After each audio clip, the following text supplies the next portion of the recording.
જામનગરના રણજીતનગર ખાતે વિકસિત ભારત સંકલ્પ સંમેલન અંતર્ગત પ્રાકૃતિક કૃષિ પરિસંવાદ અને પ્રદર્શની યોજાઈ। જિલ્લા વહીવટી તંત્ર, કૃષિ વિભાગ અને આત્માના સંયુક્ત ઉપક્રમે કાર્યક્રમનું આયોજન કરાયું। પરિસંવાદમાં 600મી વધુ પ્રગતિશીલ ખેડૂતોએ ઉત્સાહભેર ભાગ લીધો। પ્રાકૃતિક ખેતીના પ્રચાર અને પ્રસાર માટે વિશેષ માર્ગદર્શન આપવામાં આવ્યું। ગુજરાતમાં વર્ષ 2019મી પ્રાકૃતિક ખેતી અભિયાનને વેગ મળ્યો। રાજ્યમાં પ્રાકૃતિક ખેતી વિકાસ બોર્ડની સ્થાપના કરાઈ હોવાનું રજૂ કરાયું। ગુજરાતમાં 9 લાખથી વધુ ખેડૂતો પ્રાકૃતિક ખેતી અપનાવી ચૂક્યા। જામનગર જિલ્લામાં 9000થી વધુ ખેડૂતો રસાયણમુક્ત ખેતી તરફ વળ્યા। ખેડૂતોએ પ્રાકૃતિક ખેતીના સફળ અનુભવો એકબીજા સાથે વહેંચ્યા। કૃષિ નિષ્ણાતોએ જમીનની ફળદ્રુપતા વધારવા અંગે માર્ગદર્શન આપ્યું। ખર્ચમુક્ત અને ટકાઉ ખેતી પદ્ધતિઓ અંગે ખેડૂતોને માહિતગાર કરાયા। પ્રદર્શનીમાં પ્રાકૃતિક ખેતી સંબંધિત વિવિધ મોડેલ અને માહિતી રજૂ કરવામાં આવી। ખેડૂતોને આત્મનિર્ભર અને પર્યાવરણ મૈત્રી ખેતી તરફ પ્રોત્સાહિત કરવામાં આવ્યા।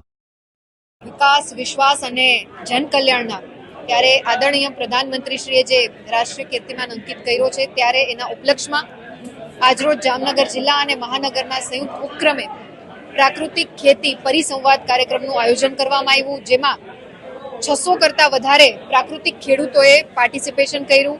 એનો પ્રદર્શનનું પણ આયોજન કરવામાં આવ્યું છે। ખાસ કરીને ગુજરાતના આદરણીય રાજ્યપાલ શ્રી આચાર્ય દેવવ્રતજીના માર્ગદર્શન હેઠળ 2019થી પ્રાકૃતિક ખેતી અન્વયે ગુજરાતમાં જે નવી પહેલ શરૂ કરવામાં આવી છે।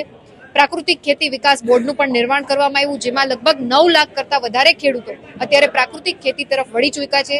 ત્યારે જામનગર જિલ્લાના પરિપ્રેક્ષ્યમાં વાત કરું તો 9000 કરતાં વધારે ખેડૂતોએ પ્રાકૃતિક ખેતીને અપનાવી છે અને એના જ ઉપલક્ષમાં આજે પ્રાકૃતિક ખેતી પરિસંવાદના કાર્યક્રમનું જિલ્લા વહીવટી પ્રશાસન, કૃષિ વિભાગ અને આત્માના માધ્યમથી ખૂબ સુંદર આયોજન કરવામાં આવ્યું અને પ્રાકૃતિક ખેતી બાજુ કેવી રીતના વળી શકાય એનું સંપૂર્ણ માર્ગદર્શન અને ખેડૂતોના અનુભવ પણ આ માધ્યમથી સાજા કરવામાં આવ્યા, જેમાં આજે ઉપસ્થિત રહી અને ખેડૂતોના પરિસંવાદમાં એમના અનુભવો અને અમારા ગુજરાત સરકારના માધ્યમથી માર્ગદર્શન આપવામાં આવ્યું।